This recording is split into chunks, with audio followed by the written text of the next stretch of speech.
Jean a vu l'agneau de Dieu qui était comme immolé.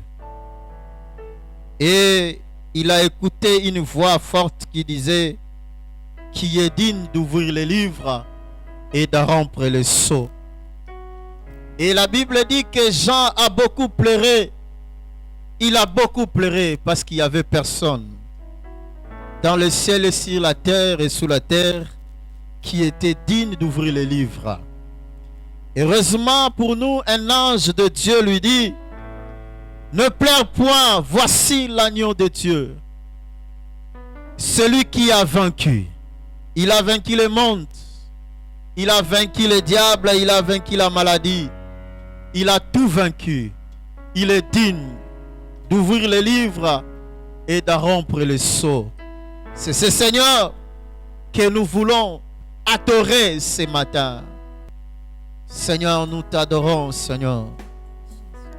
Toi qui es notre roi, toi qui es notre Seigneur, tu as tout vaincu, tu as vaincu le monde, tu as vaincu la maladie, tu as vaincu le diable, tu as tout vaincu et tu nous as donné la victoire.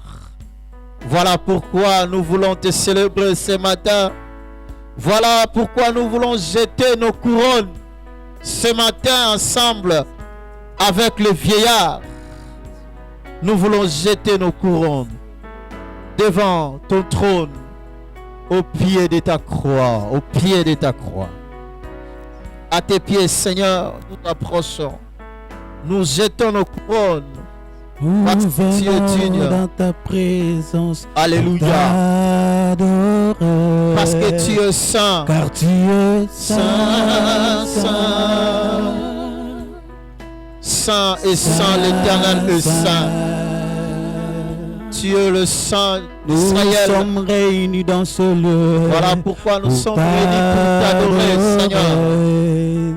Voilà pourquoi nous sommes réunis pour te dire merci, pour t'élever, grand Dieu.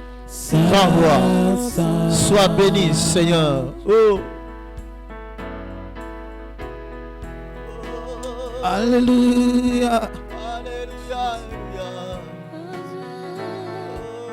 Saint, saint l'Éternel. Alléluia. Alléluia.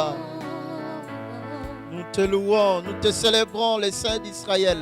Nous venons dans ta présence pour t'adorer. Alléluia. En disant Saint, Saint. Alléluia. Saint, Saint.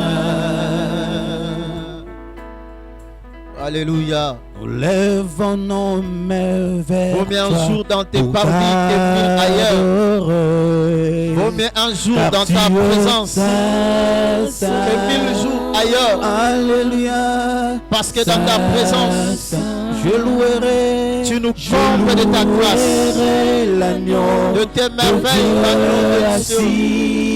Tu as assis sur ton trône. Alléluia. Je veux l'adorer, rendre le roi à lui seul, celui qui était, qui est, qui vient. Je chanterai devant son trône à jamais. Alléluia. À jamais. Oh Seigneur, je louerai l'agneau. Alléluia. Dieu. Seigneur, je vais t'adorer toute ma vie.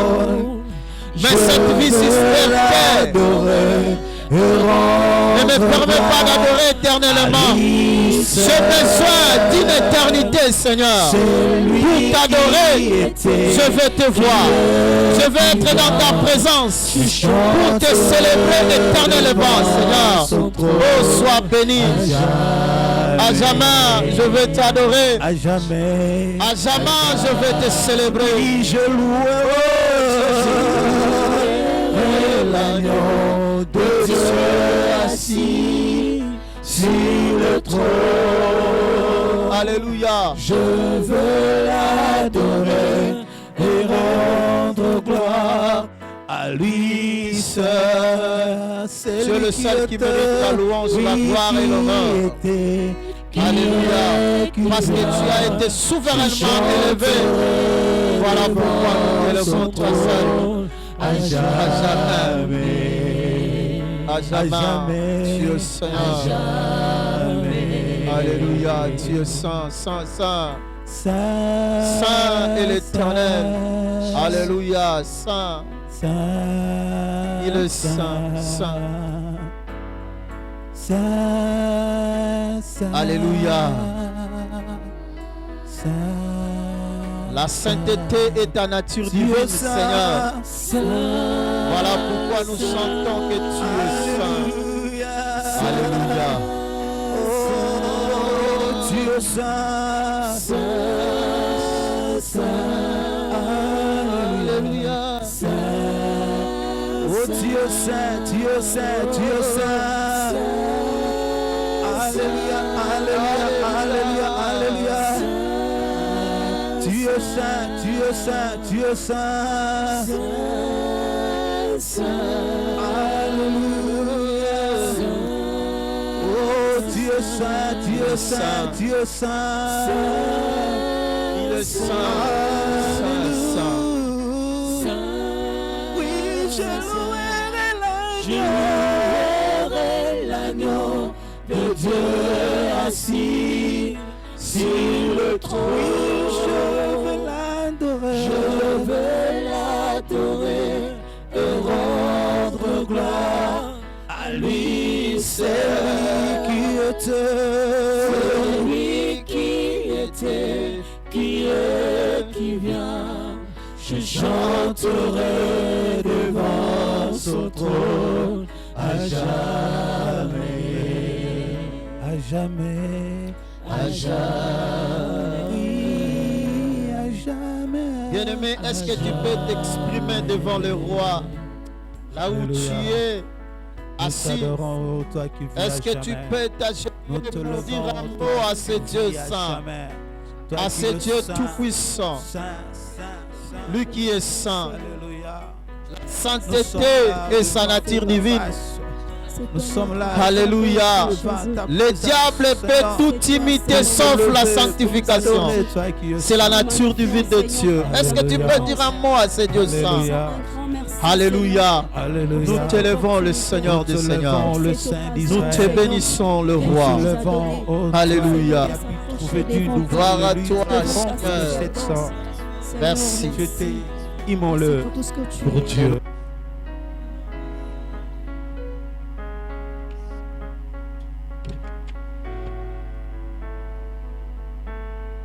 Une fois de plus, nous bénissons le Seigneur qui nous a fait grâce de vie en ces temps difficiles de par le monde et de nous préserver le souffle de vie et nous permettre de nous retrouver avec vous, bien qu'en ces temps de confinement, chez vous, dans vos voitures, dans vos salons, partagez cette parole de vie dont a dit les modérateurs, c'est la parole qui fait notre existence.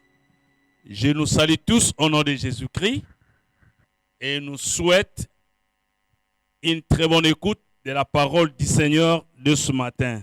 Bien-aimés, partout où vous pouvez vous retrouver, je suis rassuré que vous êtes les bénis de Dieu et que cela n'est pas un hasard que vous soyez avec nous quand bien sûr que ça peut se passer par les médias et autres techniques. Je suis tellement convaincu que c'est un rendez-vous pris avec le Seigneur.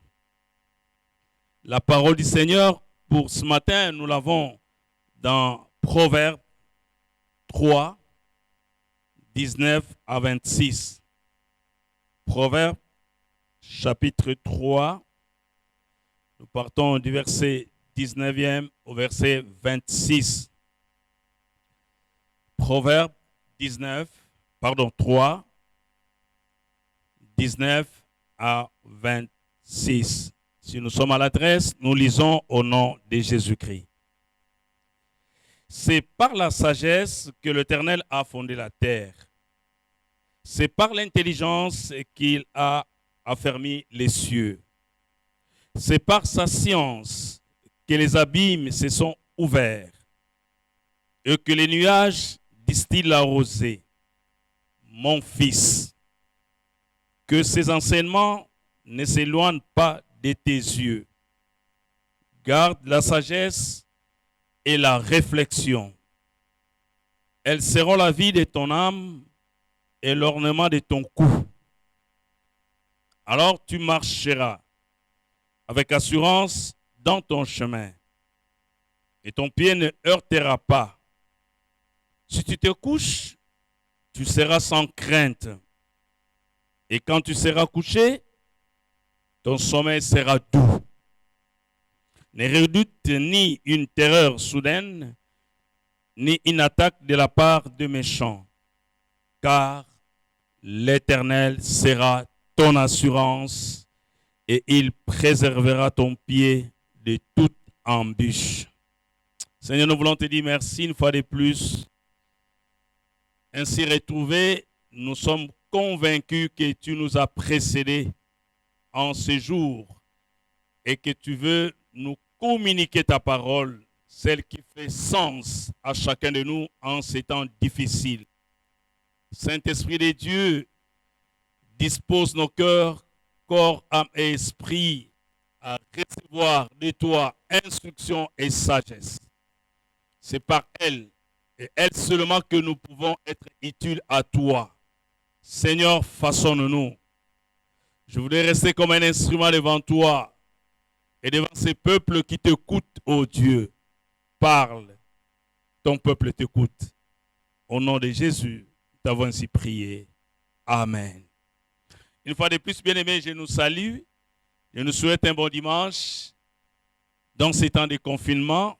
Rassurez que vous êtes là au rendez-vous pris avec le Seigneur, non avec les hommes, pour l'écoute de la parole qui donne sens à notre vie. Quelques-uns se rappelleront de ce texte de Proverbe 3 que nous avons retrouvé il y a quelques jours dans nos méditations. Mais je voulais abonder sur l'autre sens de la réflexion que le Seigneur m'a faite sur cette sagesse de l'Éternel et les avantages qui en découlent. Je voudrais parler des avantages de la sagesse. Vous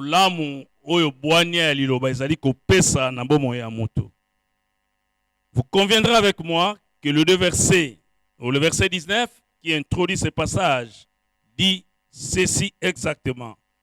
C'est par la sagesse que l'Éternel a fondé la terre, c'est par l'intelligence qu'il a fermé les cieux. Tout a été créé par la parole. Et ici, Salomon nous dit, c'est par la sagesse. Nous voudrons ce matin entrer dans l'école de la sagesse de Dieu. Elle est trop vaste et trop grande. Mais pour ceux qui acceptent ce matin d'entrer dans cette école, en regardant les tableaux que nous présente le monde aujourd'hui et notre pays en particulier, nous avons tout intérêt à rester attachés, respectant cette parole parce que d'elle découle une sagesse qu'on ne peut trouver ailleurs. Salomon est l'un de ceux qui ont compris que c'est en Dieu et en Dieu seul se trouve la grande école d'apprentissage et d'application. L'école de la réflexion, de la compréhension et de la mise en pratique. Dieu a tout créé par la parole. Il a tout créé par la parole. Et au fait, la parole sort comme un élément de la sagesse divine.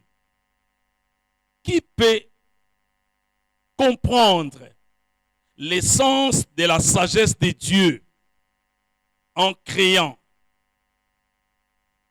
la terre et en affermissant les cieux? La saisie humaine a des difficultés d'accéder à cela.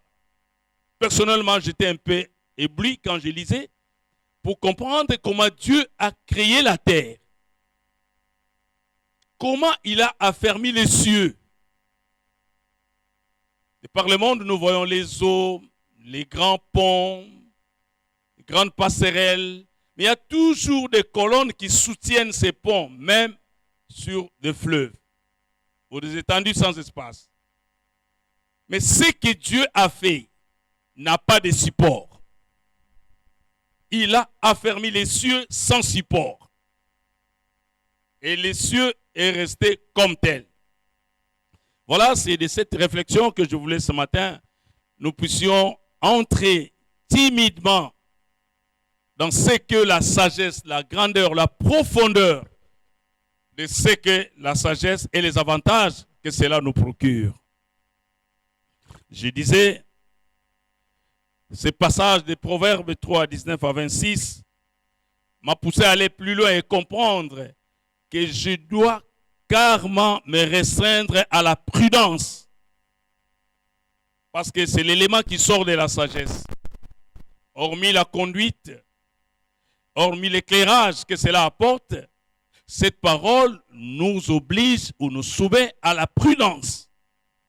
En tant qu'enfant de Dieu, et comme je l'ai dit tantôt par rapport à ces tableaux que nous présente le monde, nous sommes en train de lire et de voir comment le monde est en train d'être conduit, comment les situations nous bouleversent, comment nous sommes pris de court et surpris chaque matin. Il y a même les dégoûts de la vie. Oh, si n'était pas la parole de Dieu, au jour d'aujourd'hui, combien de gens ne sont-ils pas traumatisés par les réalités de ce monde? La crainte, la peur. Aujourd'hui, par le monde, on apprend que les psychologues ont du grand travail dans ce monde. Parce qu'il y a des gens qui désespèrent totalement de la vie. Ils ne savent à quel sein se vouer. Bien aimé, cela n'est qu'un point dans l'histoire. Et cela n'échappe pas au contrôle de celui qui a créé la terre et qui a affermi les cieux. Notre Dieu, ton Dieu, les dieux en qui nous croyons. Et voilà pourquoi je suis fier ce matin de te dire, bien-aimé dans le Seigneur, la sagesse de Dieu nous sert des leçons au travers de Salomon, cet homme qui l'a dit. En fait, quand il écrit ses livres des proverbes, il nous donne 4 leçons. La première, c'est que il nous amène dans une collection de plusieurs récits relatifs à la sagesse. Il n'y a pas d'université où on apprend la sagesse. Elle s'acquiert du jour au lendemain, au pied des tresses. En deuxième lieu, Salomon veut nous faire voir que la sagesse traite la question de la sagesse, permettez la tautologie, et cela touche tous les aspects des lettres. Les aspects des lettres. En troisième position, il nous rappelle aussi que cette sagesse est un trésor caché et qui nous préserve du mal. Salomon continue à dire, elle nous pousse à la crainte de Dieu. Quand on est dans cette école, sous ces parapluies de la sagesse, on réalise ce que Dieu est. On se rend compte qu'on n'est qu'un petit point dans l'histoire. Et sincèrement, on les craint. Aussi, il ajoute, ça nous pousse à aimer notre prochain. C'est une école qui a plusieurs aspects. La sagesse nous incite au travail. Et la sagesse nous invite à fuir la folie de ce monde. Quand les hommes ont cherché à s'égaler à Dieu depuis l'histoire de la Genèse, nous avons lu et avons compris que l'homme a échoué. Aujourd'hui encore, dans ce qui nous arrive dans le monde, où le monde est uniformisé par une pandémie qui corrige, qui met tout le monde à genoux, il y a des hommes qui semblent être dans la folie. Bien-aimé, je suis content que tu me suis ce matin, que Dieu, par la sagesse qu'il nous apprend ce matin, nous invite à fuir la folie du monde. Parce que Dieu est là et Dieu existe. Je clôture le 4e point. Ce livre des psaumes nous apprend comment les sages ont considéré des situations et des problèmes humains. Aujourd'hui, nous sommes devant une réalité qui bouleverse les nations, qui traumatise, qui pousse à l'angoisse, à la peur, à la crainte et qui a soulevé que d'éléments dans le monde. Nous sommes richement informés depuis que nous sommes dans cette pandémie, en train de la vivre, en train de la partager, de la craindre, que de révélations, que des limites que nous sommes en train de découvrir de part de ceux qui hier nous considérons comme des grands. Et mais Dieu prouve quelque chose de plus étonnant dans le monde, que les plus faibles sont en train de faire la différence. Alléluia. Et c'est là où nous allons comprendre la sagesse de Dieu qui dépasse l'intelligence de l'homme. Quand les hommes ont cru faire ceci, faire cela, déclarer ceci, déclarer cela, la sagesse divine sous laquelle nous nous cachons est en train de nous prouver le contraire. Parce que Dieu est au contrôle de tout. Salomon dit, c'est par la sagesse que l'Éternel a fondé la terre, c'est par l'intelligence qu'il a fermé les cieux. Mais ce qui m'intéresse, c'est là où il va déclencher l'objet de son interpellation ou de son conseil, de son avertissement. Verset 21. Mon fils, que ces enseignements ne s'éloignent pas de tes yeux. Que ces enseignements ne s'éloignent pas de tes yeux. Mon fils, ces fils aujourd'hui peut être ta personne, ta maison, ta famille, notre ville, notre nation, notre pays, l'Afrique et le monde qui est interpellé par Salomon. Mon fils, que ces enseignements ne s'éloignent pas de tes yeux. Garde la sagesse et la réflexion. Voilà. La sagesse et la réflexion sont des particules de la grande sagesse divine qui conduit l'humanité et que l'homme ne peut saisir ni comprendre dans le fond. Parce qu'il suffit de comprendre Dieu, Dieu va cesser d'être Dieu. On ne le comprendra jamais parce qu'il est Dieu. Nous le connaissons parce que nous lui appartenons.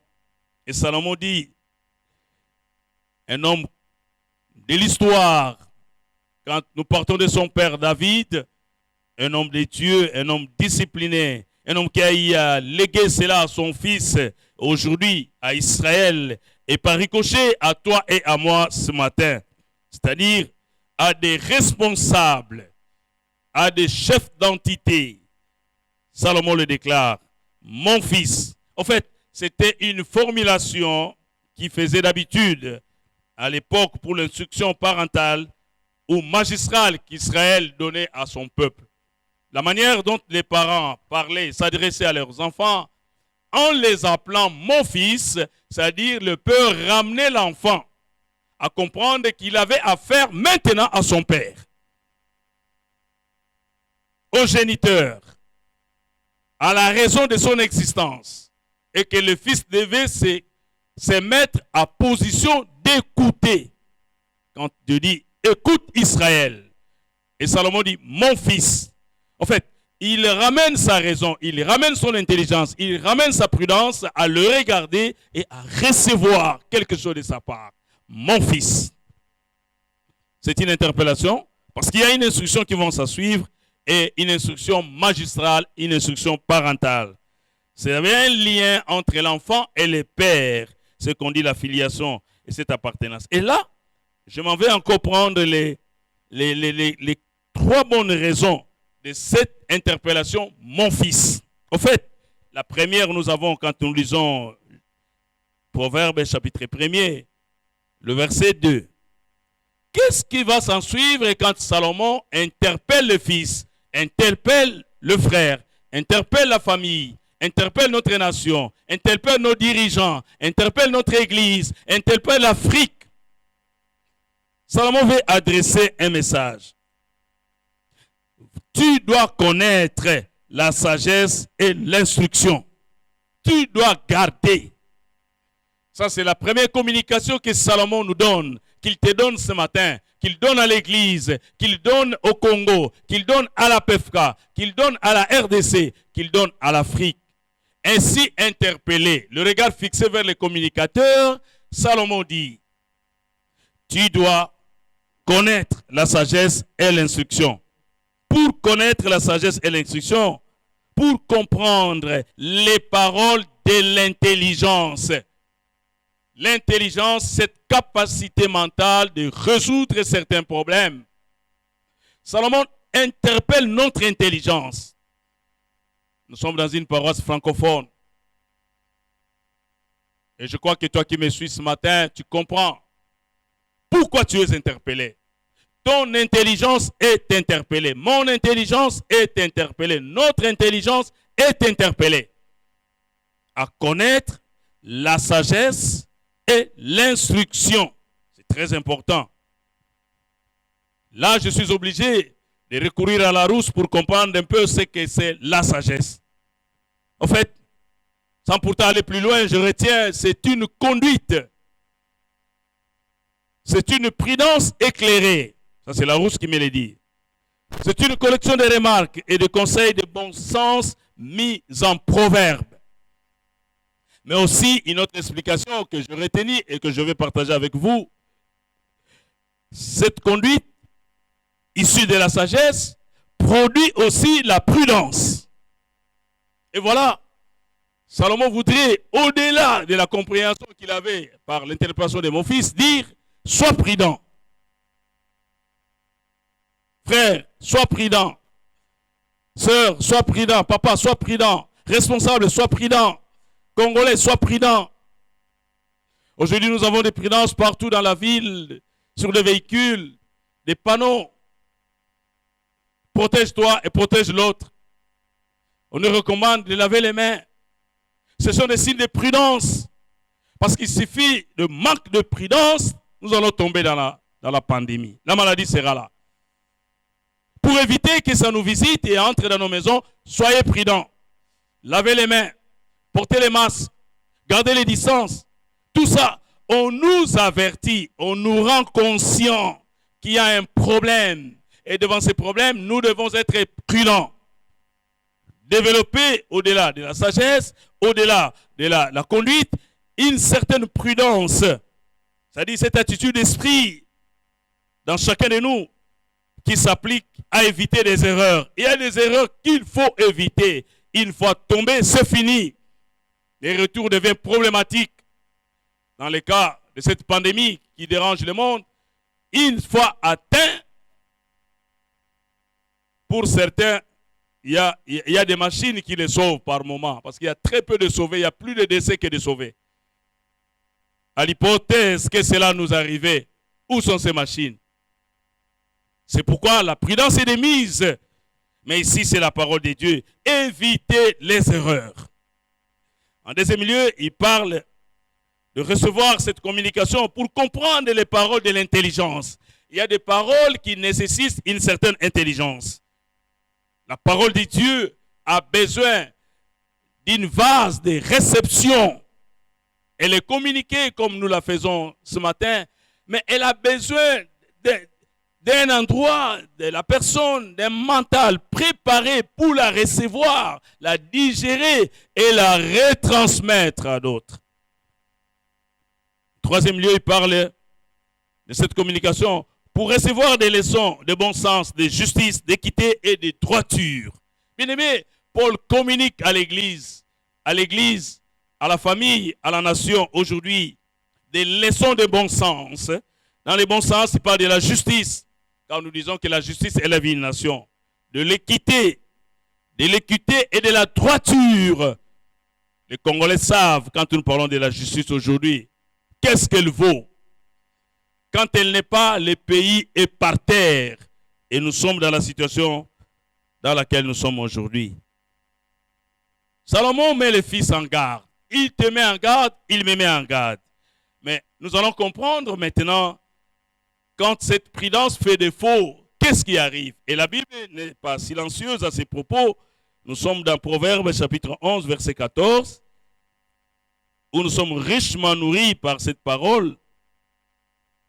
Au chapitre 11, où on nous parle de la balance fausse, le verset 14, si nous sommes à l'adresse, j'ai dit Proverbe 11, 14, nous dit ce qui suit.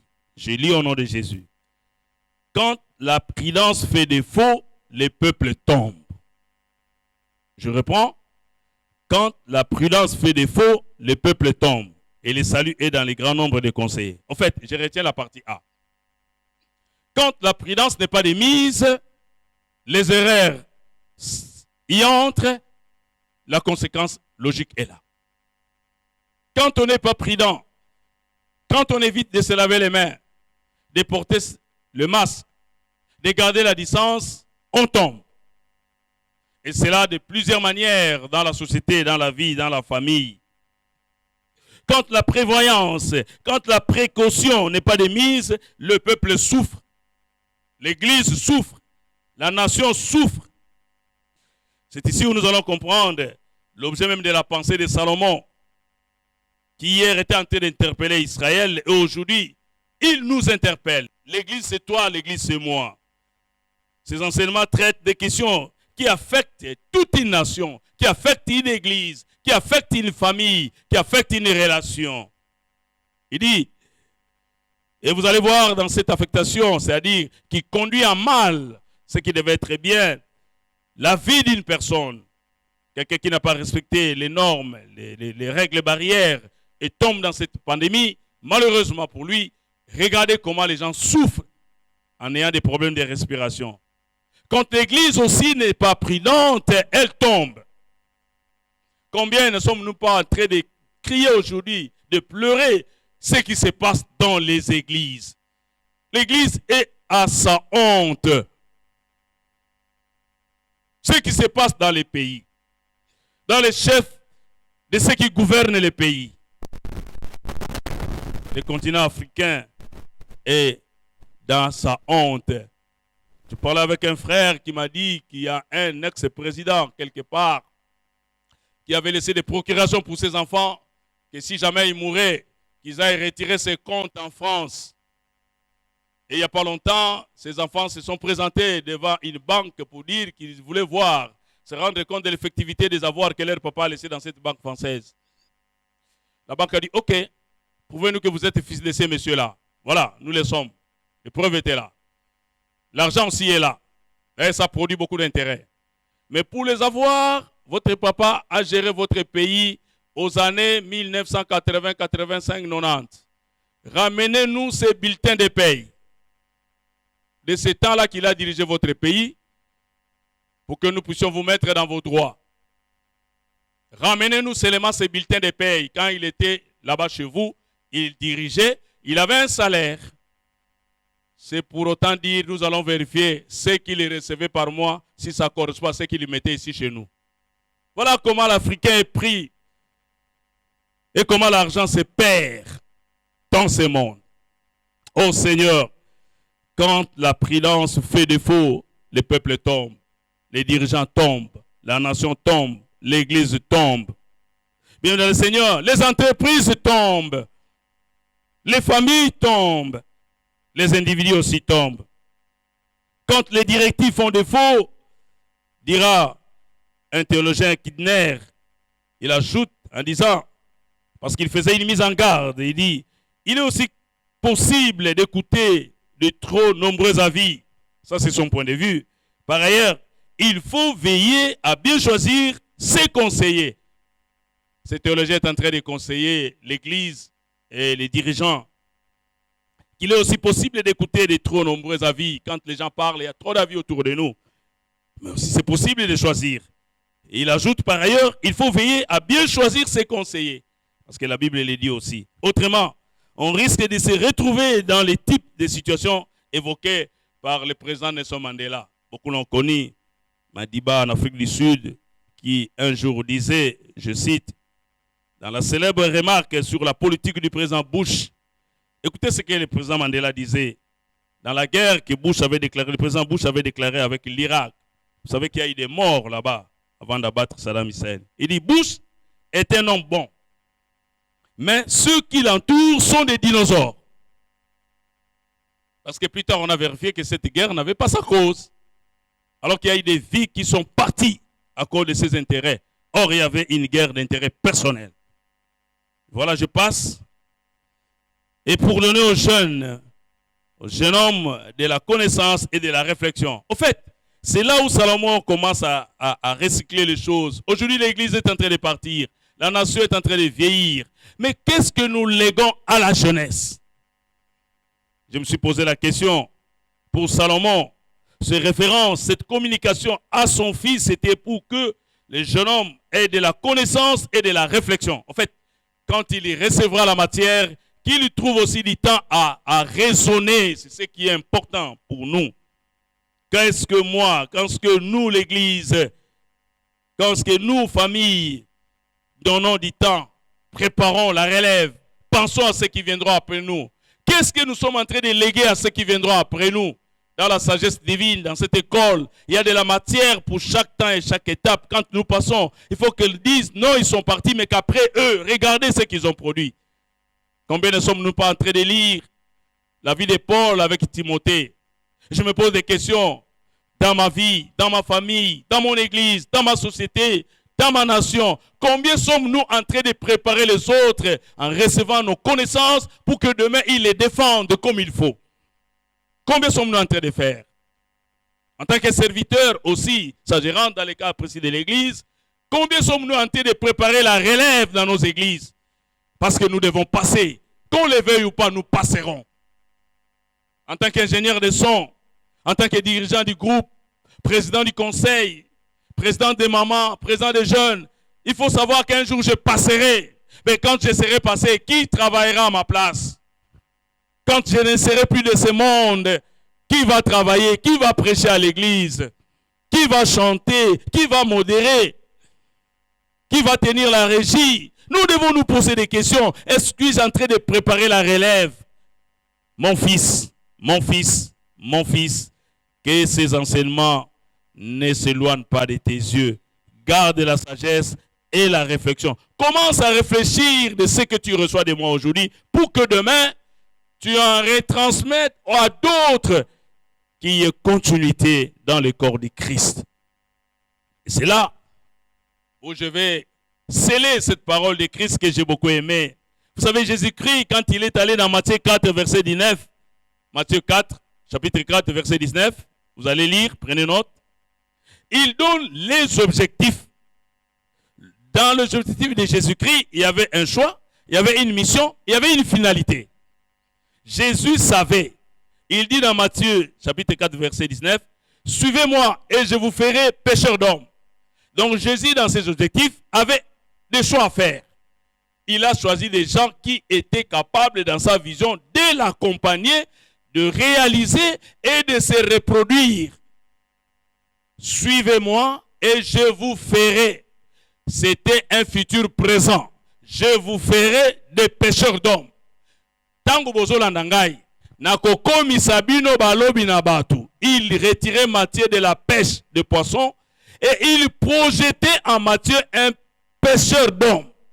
Voilà un homme de vision. Voilà un homme d'objectif. Un homme de choix. Et la mission, vous allez faire de toutes les nations. Matthieu 28, 19. Faites de toutes les nations mes disciples. Il n'a pas dit faites de toutes les nations mes fanatiques. Non. Faites de toutes les nations mes disciples, les gens qui me représentent, qui vont travailler comme moi et qui vont continuer le travail quand je ne serai plus. D'ailleurs, il leur a dit, vous ferez plus que moi. Oh, la sagesse divine procure, sécurise le futur dans le présent. Oh, si l'Église pouvait comprendre aujourd'hui que demain se prépare aujourd'hui, qu'est-ce que nous sommes en train de faire aujourd'hui, quand bien on est dans le confinement, pour que demain soit rassuré? Il y a des gens qui réfléchissent, il y a des gens qui préparent. Ceux qui ont reçu les grands coups en Amérique et en Europe ne sont pas restés silencieux, bien-aimés, ne vous trompez pas. Ils sont dans les réflexions, dans les cabines de réflexion. Qu'est-ce que nous allons faire après ces confinements? Que deviendrons-nous? Parce que les entreprises sont en moule. Il n'y a plus de recettes, il n'y a plus d'argent. Comment faire pour que les gens mangent? Comment faire pour que les gens aient des masques? Comment faire pour que les gens sortent? Comment désinfecter les routes, les portières et tout?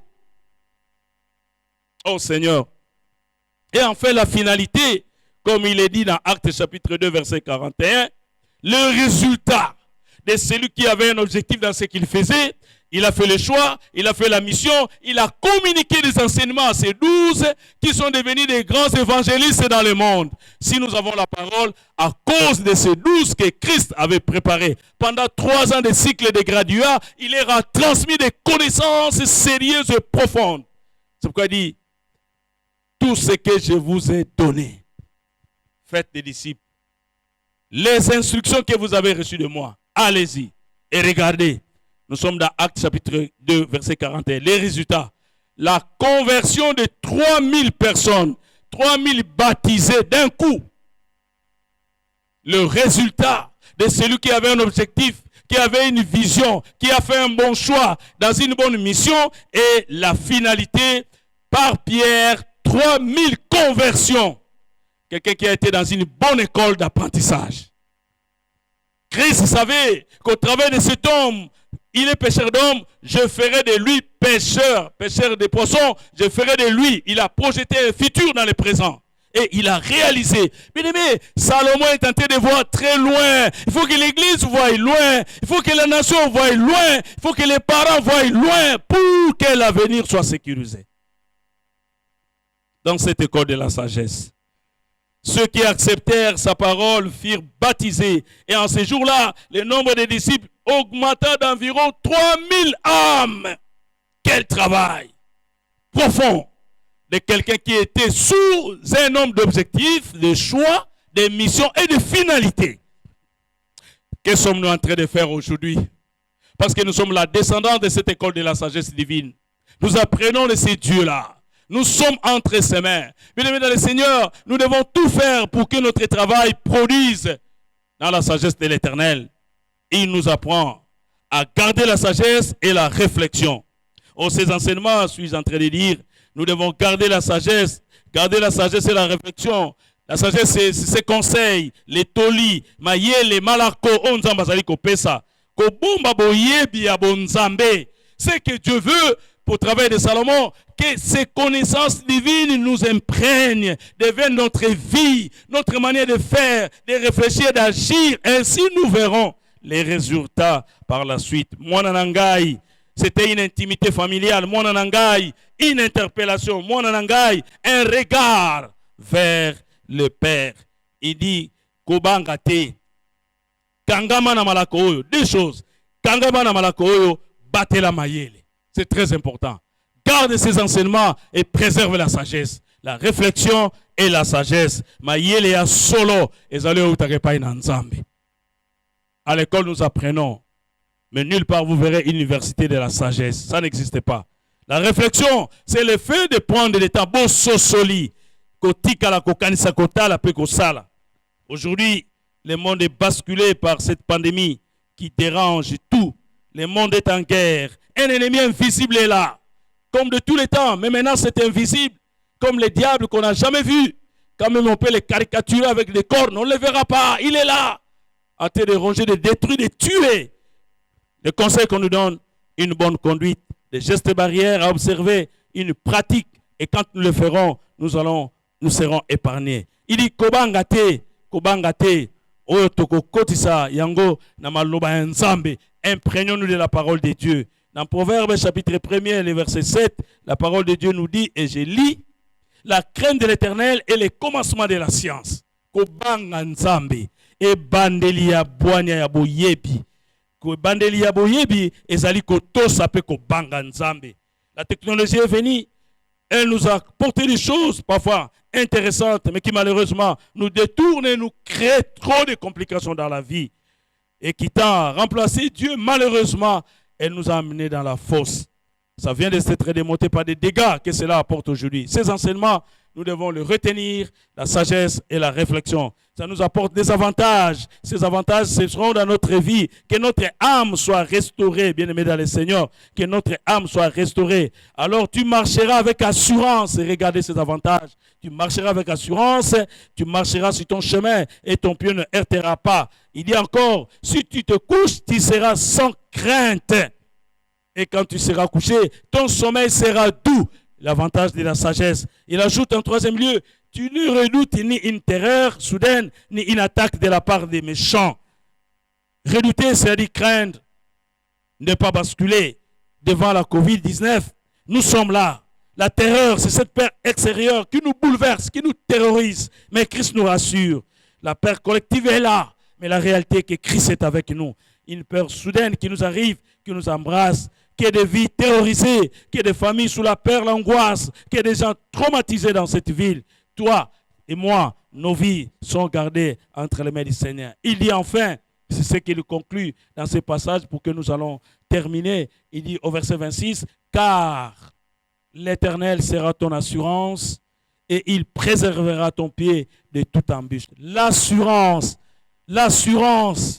ton assurance, mon assurance, c'est Dieu. Devant les difficultés, devant les réalités, devant les pièges des hommes, du diable, il nous rassure. Ako permettre te le coronavirus tout ana. Mitambo eko chama kasiyoko koyate. C'est ça l'histoire de Joseph. C'est ça l'histoire des amis de Daniel dans la fosse au lion. Il se retrouve à toi, les rois regardent, il voit une quatrième personne dedans. Bien aimé, je vais te dire, durant cette pandémie, il y a une quatrième personne qui nous accompagne. Qui accompagne l'Afrique, qui accompagne ta famille. Le mal sera là, le danger sera là, mais Dieu est là avec nous. Atamote peli, yamine azali, yamine akosala, kolo boania, kolo mayele, kolo sagesse. Je vous laisse lire ce passage à la maison, le psaume 142. Prenez note, vous allez lire ça. Tokolonga te soki nzamba tikibiso. Soki to koti ne koli ya boyebi, ne koli ya bo sosolite, la sagesse et la réflexion. Tout tika, bola muna nzambe zali monene, bola muna nzambe silite. Nzambe na lola o apesi biso tongo kitoko, o apesi ngonga kitoko ngana yo to kanisa liloba na ye. Que la sagesse de l'Éternel apporte les avantages. Il y a des avantages liés à la sagesse de l'Éternel.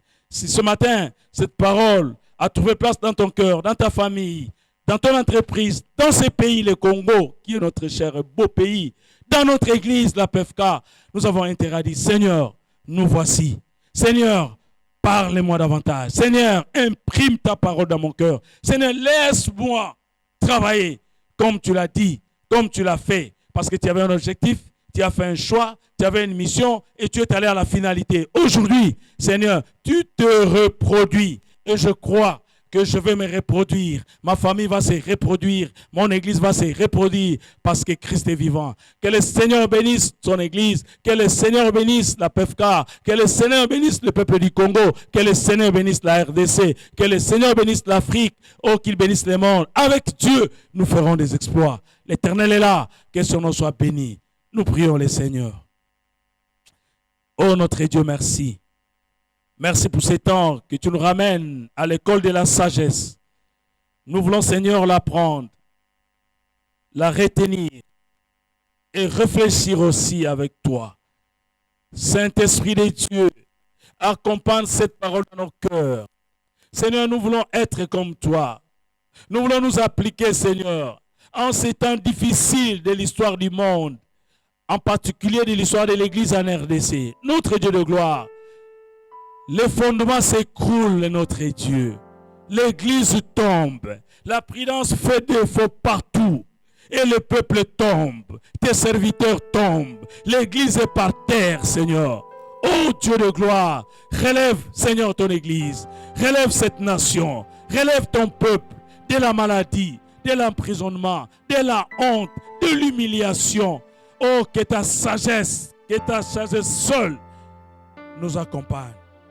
C'est dans cette école que nous nous inscrivons, où nous voulons marcher, obéir, nous appliquer et donner gloire à ton nom. Merci d'accompagner ton peuple ce dimanche. Fais-nous du bien, Seigneur, car nous t'appartenons, nous sommes ton peuple. En ton nom, Jésus, nous t'avons si prié avec action de grâce. Et nous te disons, merci Seigneur Jésus-Christ.